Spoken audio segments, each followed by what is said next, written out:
guléet ñuy def mbayam jën si diwaanu Linguère tey ji yemook ñaar fukki fan ak ñaar si weeru août 2021 la ñu récolté lu tolloog 1 tonne de tilapia di ay jën sa bassin bu Kilim di ferme ministre Aly Ngouille Ndiaye. dañ ci am mbégte lool ndax bii du suñu bu njëkk ñuy def lii parce que mas nañ koo def mais booba bassin bi melutoon nii dañu doon commencé benn expérience ñu dem ba jën yi commencé màgg tuuti mu dee. ñu am tey juróom-benn weer après lii gis nañu ko lii vraiment d'abord c'est une première. ñu mën a wax ne tey fii ci Jolof yar nañ fi lu ëpp tonne poisson tonne ak lu topp en l'espace de 6 mois te mënoon na ëpp lii parce que au départ peut-être bu ñu jëloon quantité bu gën a rëy dina am lu ëpp lii. DG ANA ma ko teewee woon di docteur Teneng Sène. parce que moom bu mu déggee président ne dama bëgg ñu fësal yarum jën Sénégal def ko pour xëyu ndaw yi def ko pour pour nit yi am jën ci gox-goxaan yi da cee lancé wu vraiment investir ci. wax ñu ko ñu ñëw jàppale ko gunge ko ba tey gis ngeen mu ngi récolte bu am solo. jaaykatu restaurant bi di Tete Sow rafetlu lu ñu mel. pour xool si jën yi mais fekk nañ fi jën yu baax ay waas wax dëgg yàlla Linguère moom léegi jaratul parce que man sama kaa moom dama naan dem ba Dakar wala ba Touba di wuti jën pour togg pour sama restaurant mais léegi jaratul may déplacé wu. lu ñu mel dana tax askan wu nekk si diwaanu Jolof di lekk ay jën yu mucc ayib wuteeg lool saa bu njëkk dañu daal sëgg si yaboy yu màgget yi. ab taw bu bëri tolloog 235 millimètres si ñaari communes yi di Dodji ak Labgar nekk si département bu Linguère ñoo fa indi ay jéye yu mag gannaaw ba ñu mabalee pont ba nekk sa Dodji. le maire Idrissa Diop. jafe-jafe bi nga xam ne moom lañ am mooy ñun suñ jógee Labgar suñ bëggee dugg Dodji ambulance yi suñ ñëwee ba fii dañuy taxaw ñu yàkkale malade yi ñu jaar ci biir ndox mi xuus dem jël beneen oto donc jafe-jafe yooyu yëpp yaakaar naa ne fu ñuy tàggoog entreprise bi incha allahu rabbi Fera danañ ci def kéem kattan. Mamadou Faye DG Fera ñëwoon nemmeekul la fa xew. tey nag dafa am lu am fii ci semaine passée ak taw bu exceptionnel boo xam ne moo daanu fii ci département de Linguère plus de 200 millimètres daanu fi ma ñëw def déplacement bi pour que ñu xam ne état bi abandonné wul population yi ndaxte li xew fii métti na. population yi mënatuñoo dem marchandise yi mënatuñoo dem malade yi mënatuñ leen transporter. le ëlëm askan wi mooy yàccaaralu nguur ak Sénégal saa bu ne pont bi di màbb bu nawet dooree commerçant ya nekk sa ñaari communes yi duñu mën a dem si marché hebdomadaire yi.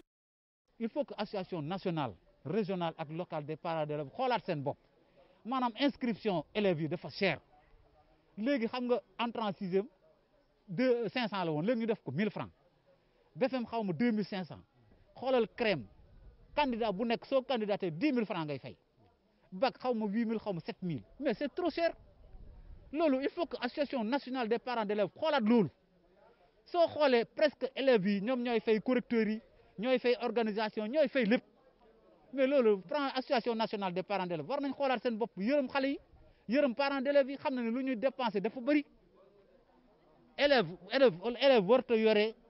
fonctionnement école élèves warta yore fonctionnement examen te soo xoolee frais yi nu ñu leen di organiser presque élèves yi ñooy fay lépp. si ab quartier bu nekk si diwaanu Daara Jolof la ñu fekk ab commission buy defaral ay carte d'identité CEDEAO militant APR yi lii nag moo tax kuje gi mer ba fut amal ab point de presse teg baraamu tuuma kii di ministre du développement communautaire de l'équité sociale et territoriale Samba Ndiobène Ka ma ñuy jiiñ ab sàcc. mooy commission bi nga xamante ni dañu ko installé nuitamment ci benn koñ ci benn kër te ñun dara wóoruñu sax ñu ngi doon bind guddi di indi seeni nit te ki ko def d'abord bokk ci parti au pouvoir nekk ministre de la République muy monsieur Samba Ndiobène Ka du 7 au 9. aji kuje gi di ñaan Samba Ndiobène Ka ma cosaanoo bulal mu tekki ay ndomb tànkam. li ci des mooy kooku def ko dafa def faute lourde te faute lourde maanaam dañ ko war a fay d'abord ñu ngi laaj à ce que ñu sanctionné ko moom d'abord am na ay nit yoo xamante ni ñu ngi leen di jëlee ci dëkk yi nga xamante ni ay Bulal Kambu Sagata j'en passe ñooñu nag dañ leen di xamal ay jaamur duñu jógee ci àll ñëw ngir falab jaamur. ñoom ñuy artu askanu Sénégal ñu addu si lu ñu mel ngir ay jéeya bañ a am si jongante gox ak goxaat yi ñuy dëgmal. le député maire Yoro Sow war a signer ay papier de certificat de résidence pour bépp doomu aadama bu toll ci wato wala ku soxla këyit bi pour jëfandikoo ko ci moom da ngay ñëw fii mu ci indi xàjj ak seen parce que mënuñoo concevoir ñu ñëwoon keroog mu ne seen papier dafa manqué dem leen ci seen chef de village yi ñu defal leen ay attestation de domicile ban demee ba ci moom deful lenn lu mooy rejeté ko mais bu ko rejeté woon sax ak yar ak teggin mais da kaa baare xamal nañu du ko signé tey du ko signé ëllëg parce que ñii dëkkun fii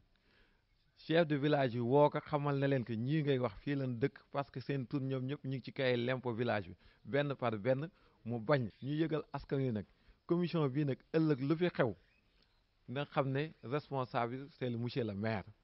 loolu aussi ñu ngi ciy attuwaat société civile. mais tey boo xoolee ci conseil municipal bi ci presque luy mot 46 ñeent fukk ak juróom-benn boo xoolee juróom-benn rek ñoo ci jàng ñeneen ñëpp kenn jàngu ci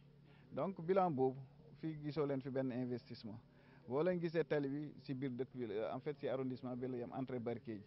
boo leen gisee ci wàllu courant gis ngeen gox bi yëpp ville pourtant fii quartier bu rëy la amul courant groupe électrogène lañ fi taal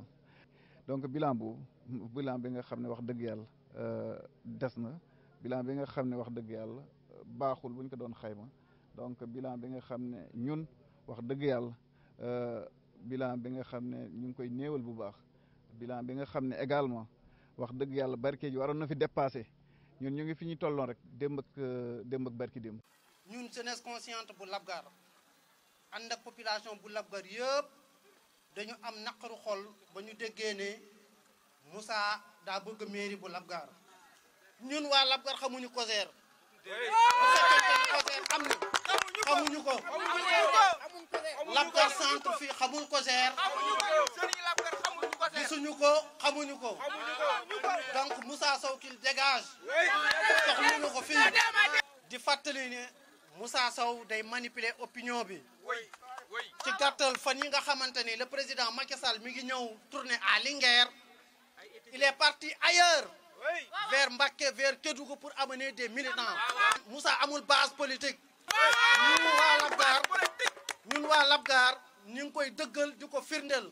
kenn xamu fi Moussa qu'il dégage.